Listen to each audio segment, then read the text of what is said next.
Hi everyone. Honestly, I did not expect that I would be making this video, and it's kind of sad that I have to because I did not expect things to turn out this way. But sadly and unfortunately, they have been escalating, and hence I wanted to make this video to try to help someone out, or maybe just to make sense of the situation right now.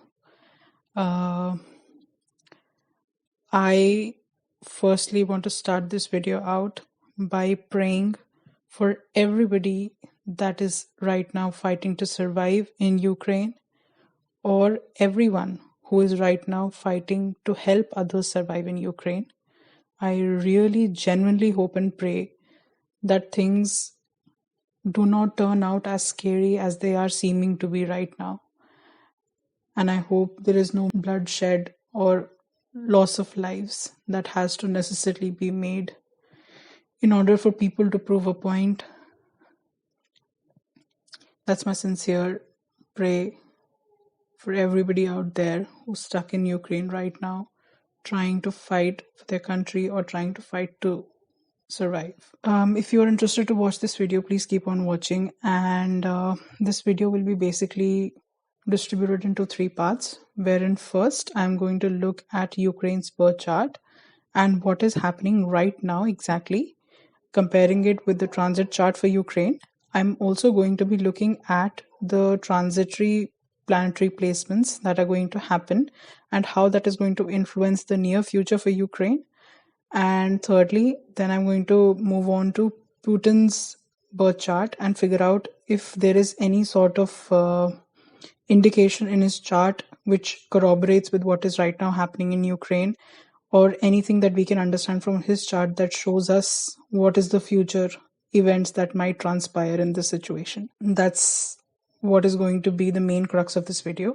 So please keep on watching. Moving on to the main part of the video now. So we start off by checking Ukraine's birth chart, and we see what are its planetary placements and how the transits of planets are basically triggering the events right now happening in Ukraine. So first of all, Ukraine's first house of self and identity is having a Saturn return right now, as Saturn is transiting its same natal sign of Capricorn right now. This means challenges relating to guarding its identity, as the sign of Capricorn represents chief leader, whether it's the prime minister or a royal figure. Besides, the ruling political party in the country or the state is also represented by the sign of Capricorn, or the 10th house according to the whole sign for house system. So this all basically garners to trouble surrounding the ruling entity of a sovereign state that is being created in Ukraine right now.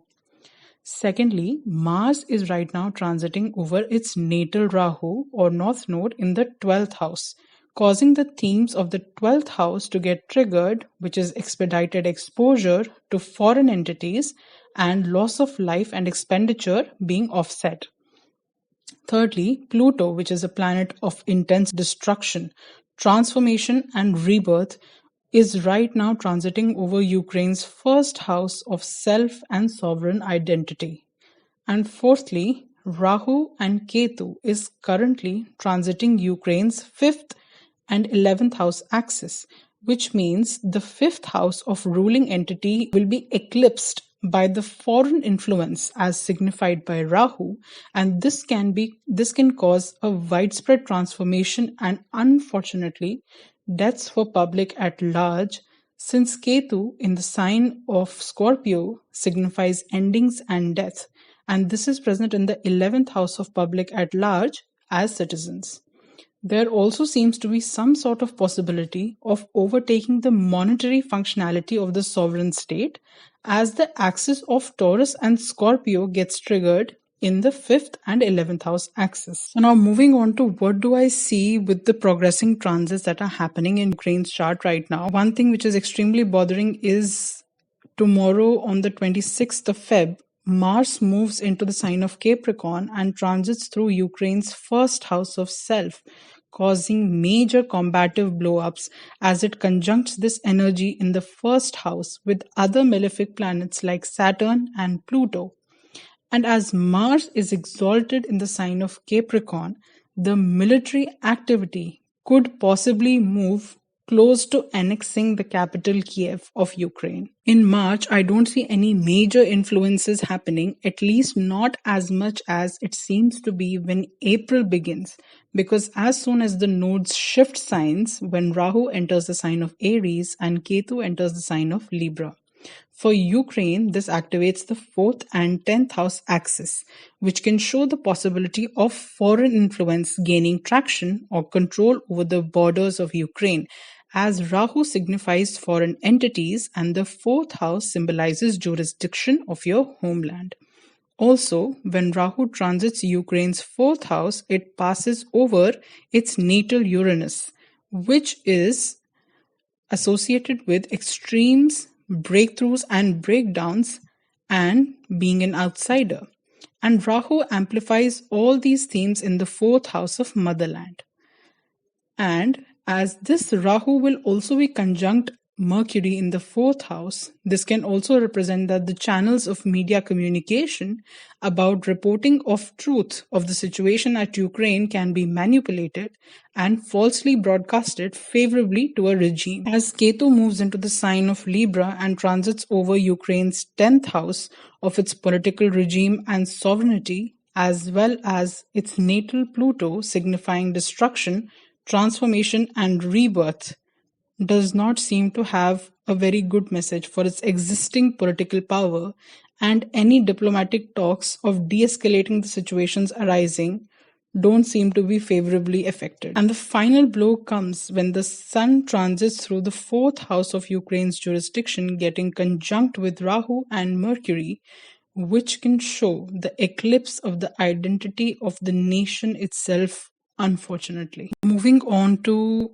Putin's birth chart observations, on 26th Feb, tomorrow, when Mars transits Putin's 4th house of love for his homeland and his natal Rahu, tensions are going to rise higher pertaining to his political ambitions, as authoritative ambitions, which are a signification of the sign of Capricorn, is where Mars also gets exalted. So this shows that he will mobilize his troops under the pretext of saving his own nation's political ideals and authority. As Mars moves on to transiting his 5th house on April 7th, his rigorous passion to save his kingdom and feel like the king who won the battle gets his ego a boost, wherein he focuses on acquiring the status of a king that he envisions himself to be. When Rahu and Ketu change signs on 12th April and illuminate his 7th and 1st house axis, this shows that his obsessive need of power is going to cloud his own visions, as Rahu eclipses his natal Jupiter, which signifies one's moral compass, by its unending needs of control and power, as signified by the sign of Aries. Also, Ketu transits over his 1st house and natal Venus. So any chances of peacefully resolving issues amicably go out of the window. Lastly, following the transit of Mars, as Mars transits his 6th house on the 17th of May, it gets conjunct with the transiting Jupiter, and this can show that he will overcome any aggressor enemy, as Mars drives the passion to overcome obstacles, legal battles, and enemies that are represented by the 6th house. The situations right now in Ukraine don't seem to be favorable and sort of bleak, and unfortunately, whatever is happening is causing the loss of lives. And I really hope that there can be any delegations or the sanctions might somehow work against these things, and we can achieve a resolution of these issues. I will keep a look at the charts and try to see if there's any other significant changes that I see and make a following update video on that. Again, I pray and hope for peace to settle on to any disputes that are happening in Ukraine. I would also be linking down or a live news stream that is happening, which will keep you updated in case you want to see anything regarding Ukraine.